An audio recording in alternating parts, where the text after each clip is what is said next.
Jadi yang membongkar kasus mega korupsi tata kelola minyak mentah dan produksi kilang di PT Pertamina Patraniaga dengan kerugian negara yang ditaksir mencapai 193,7 triliun rupiah per tahun itu Kejaksaan Agung dan bukan Ahok. Sekali lagi Kejaksaan Agung dan bukan Ahok. Tapi anehnya kok Ahok pula yang seperti mendapatkan nama dan menjadi seolah-olah seperti pahlawan kesiangan dari kegelapan. Ahok dengan nada tinggi dan gaya marah-marahnya ikut pula menghajar para tersangka yang awalnya berjumlah 7 orang itu, lalu bertambah menjadi 9 orang, dan bukan mustahil masih akan terus bertambah lagi. Seolah-olah dia pula yang sudah berjasa besar membongkar kasus mega korupsi ini. Padahal dia mestinya termasuk orang yang harus bertanggung jawab atas terbongkarnya kasus ini. Apa saya bilang, orang-orang ini tak pernah mau mendengarkan apa yang saya katakan dulu. Mereka tak takut kepada saya karena saya tak bisa memecat mereka. Begitulah kira-kira keluhan dari Ahok. Ahok merasa heran kenapa mereka ini bisa dipertahankan menjabat di Pertamina. Kali ini Ahok seperti mencoba mengarahkan panahnya ke petinggi yang ada di atasnya.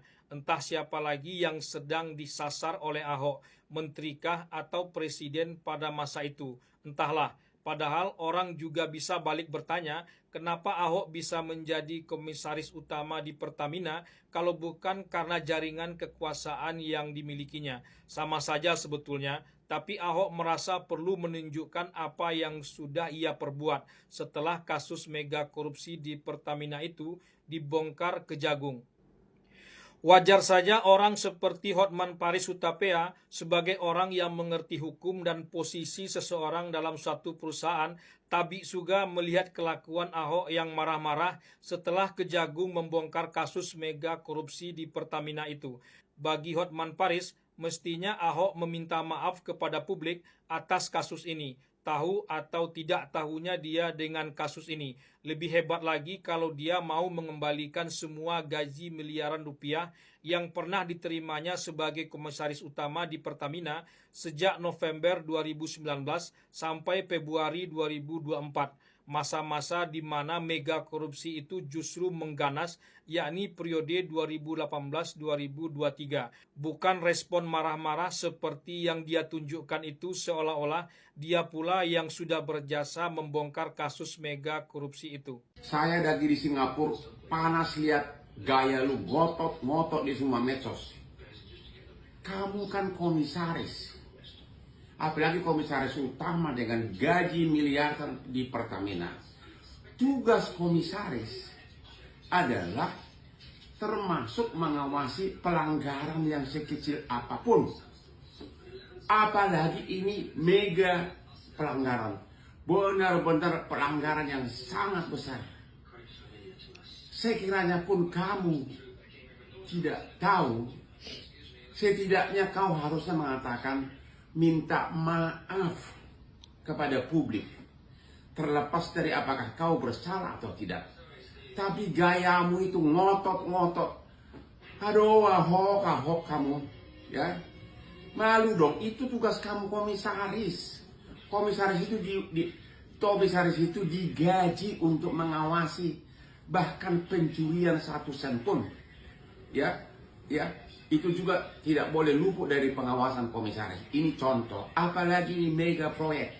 Kalaupun kamu tidak tahu atau tidak bersalah, setidaknya kau mengatakan saya mengucapkan turut bersalah atau minta maaf kepada masyarakat Indonesia.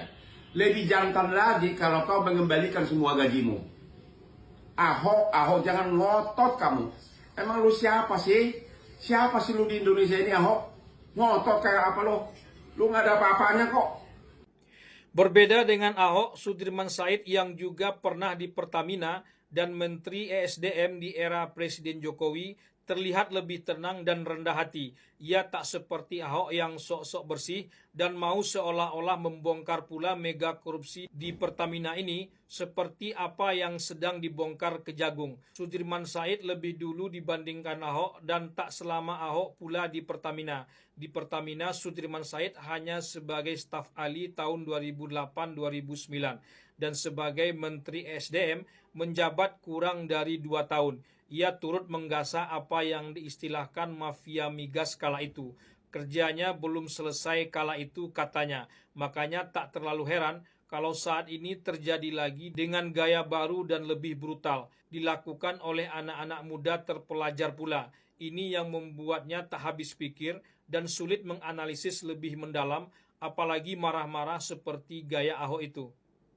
Tapi baik Ahok maupun Sudirman Said seperti punya satu kesamaan, yakni panahnya diarahkan kepada Presiden Jokowi sebagai presiden ketika itu. Meski tak disebutkan secara terang benderang, aroma Pilpres masih belum sirna. Baik 01 yang 24% maupun 03 yang 16% masih sama kalau soal Jokowi. Apapun yang buruk di masa lalu itu adalah karena Jokowi, dan apapun yang baik di masa lalu tak pernah diakui sebagai peran dari Jokowi. Kendati mereka ini orang yang karena Jokowi pula menikmati manisnya kekuasaan.